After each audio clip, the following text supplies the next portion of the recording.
qilamiz. Bu endi onaxonga berasiz.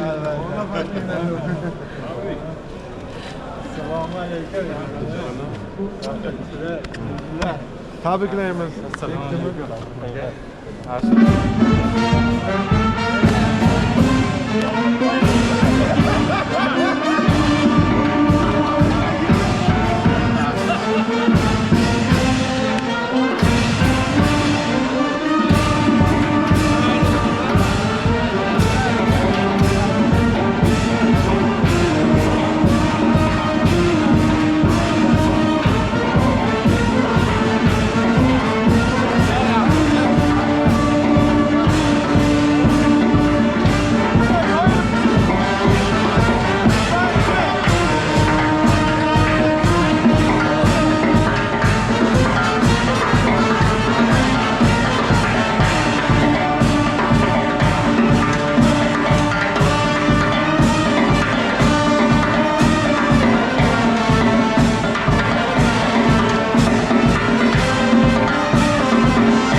Intervyu olaylik. G'alaba bilan tabriklaymiz. Jang davomida eng qiyin raund qaysi bo'ldi? Avvalambor assalomu alaykum hammaga, barcha o'zbek xalqiga, hammaga Ramazon muborak bo'lsin. Mana alhamdulillah mana bu janglarni o'tkazib vatanimizga qaytib keldik. Juda ham xursandman. Barchaga rahmat, shuncha iliq xursandchilik bilan kutib olgani uchun avvalambor. Albatta savolga keladigan bo'lsak, nima dedi? Endi jang haqiga qaytadigan bo'lsak, jang endi ko'pchilik ko'rdi, albatta oson bo'lmadi. Raqib yaxshi raqib tanlangandi, chunki oxirgi shu eliminator jangi, chempionlik jangidan oldin menga shunday jang bergandi. Endi nima deydi, haligi ringda har xil narsa bo'lishi mumkin. Vachilar ko'rdinglar, birinchi raundda o'zidayoq hali raqibni noqulayligi sababli kalla qismidan udar oldim, kutilmaganda.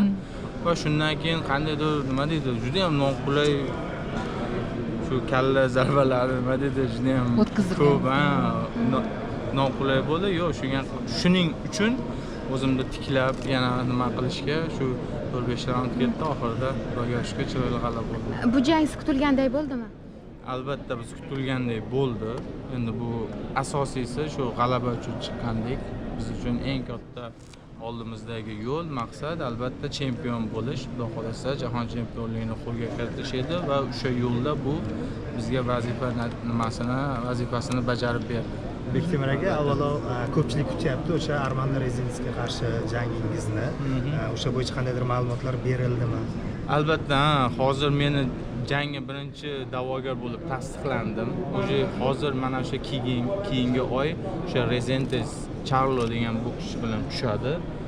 Shu bir oydan keyin bo'lib o'tadi u jang. Mana o'sha ikkala jangda shu ikkala raqibdan qaysi biri yutgani bilan men majburiy keyingi jangim xudo xohlasa chempionlik bo'ladigan bo'lib tasdiqlandi. Shu yil hisobida kuzgacha xudo xohlasa. Sizni vazningizni endi eng nomdor bokschilardan bittasi bu Canelo. Albatta. U bilan ham qandaydir jang o'tkazishni. Albatta u planlar bor. Xudo xohlasa endi chempion bo'lganimizdan keyin albatta inshaalloh hadeda kamarimizni himoya qilamiz. Kim bo'lishidan qat'iy nazar, kim chiqsa hadeda harakat qilamiz. Bayrog'imiz vatanimizda sha'nini himoya qilish uchun ringda Ayash yo'q. Ayash yo'q. Faqat ko'pchilik o'sha sizni pechin zarbalaringizni tanigan va o'sha ganalik bokschiga qarshi jangda ham ko'pchilik ertaroq nokaut kutganlar ham bo'ldi. Umumiy raqib haqida nima deysiz? Endi nima dedi, to'g'ri, raqibim yaxshi raqib tanlanganda, boya aytib o'tdim. Nima fizik tarafdan ham yaxshi, baquvvat, kuchli edi.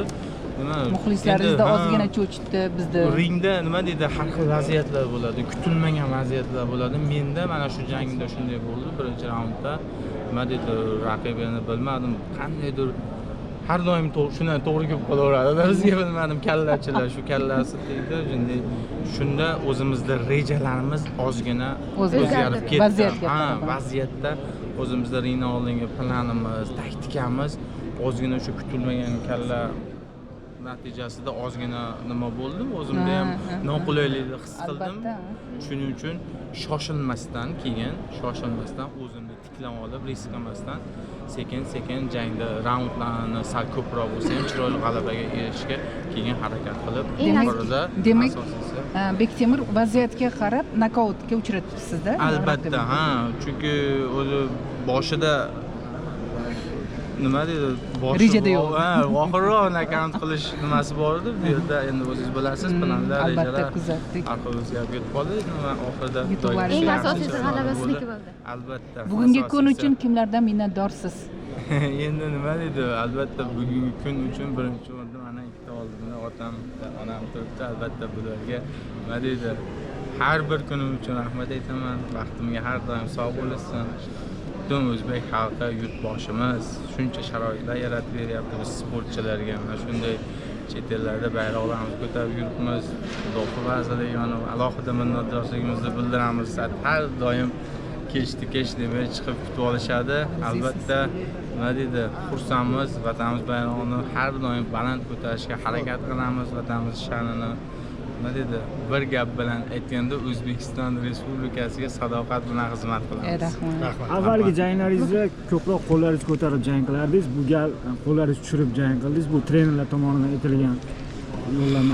Boya aytib o'tdim-ku, o'sha ozgina o'zimni noqulaylik ham his qildim. O'sha kalla zarbasidan keyin ozgina moslashib oldingiz. Bo'satib, nima qilib ko'proq haligi qattiq zaprashonniy emas, ko'proq o'ynab boksga tushish taktikasini shunday qo'lladik. Oyoqda ko'proq sezgan bo'lsangiz, ular tushirib yengil o'zimga juda tekkizmaslikka harakat qilib shunday jang. Ikki og'iz muxlislaringizga ham Agar keyingi jangi chempionlik jangi kutasizmi yoki orada yana reytingli jang albatta keyingisi o'sha chempionskiy jang, xudo xohlasa. O'sha 4 o'tkazdirdim, qachongacha kutamiz. Inshaalloh. Jangni oldindan tugatish rejangiz bormidi yo? Bor edi. Bugunning eng baxtli ota-onasidan intervyu olaylik. Albatta. Avvalambor assalomu alaykum o'zbek xalqiga. Nima deydi o'sha farzandimizni yutug'i butun O'zbekistonni yutug'i deb o'ylayman. Albatta yurtboshimizga, mana Mudofaa vazirligiga oilamiz nomidan o'z minnatdorchiligimizni bildiramiz. Har qanday sharoitlarni qilib berishyapti. Mana nima deydi, bir prezidentimiz ta'bir bilan aytganda hamma narsa yoshlar uchun. Bu mustaqil O'zbekistonimizda yoshlar uchun hamma sharoitlar bor. Faqat foydalanish kerak unumli. Hammaga omad. Rahmat ham. Sizchi onajon? Har doim siz ko'rib kelasiz-da jangni. Boshqa onalardan farqli ravishda. O'g'lingizni yuzini ko'rib deng.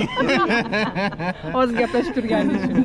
Butun O'zbekistonimizga, meni o'g'limni, men qatori onalar, otalar, aka-ukalar, opa-singillar hammasi qo'llab-qo'ltiqlab duo qilib turishdi. Hammalariga minnatdorchilik bildiraman. Duolari uchun rahmat. Alloh rozi bo'lsin. Ro'zai Ramazon kunlarida hammalari charchamay ro'zalarda tutib olsin. Yurtimiz tinch bo'lsin, yurtboshimiz tinch, yaxshi bo'lsin. Omadini bersin. Mana shu kollektiv mudofaa vazirliklariga ham rahmat, minnatdorchiligimni bildiraman. Hamma rahbarlariga minnatdorchilik bildiraman. Bundan keyin ham Bektemirjonda g'alabalari bardavom bo'lsin. Hamma ishonamoqda bo'lsin. Men shu yurtimizga, O'zbekistonimizga tinchlik bo'lishini, bolalarimizni shunday g'alabalar bilan kelganda kutib olishini juda ham xohlayman. Bardavom bo'lsin deyman. Hamma sog' bo'lsin. Ism Rahmat Suleymonova Navro'za. Sizniki? Amaki, ism familiya? Süleyman.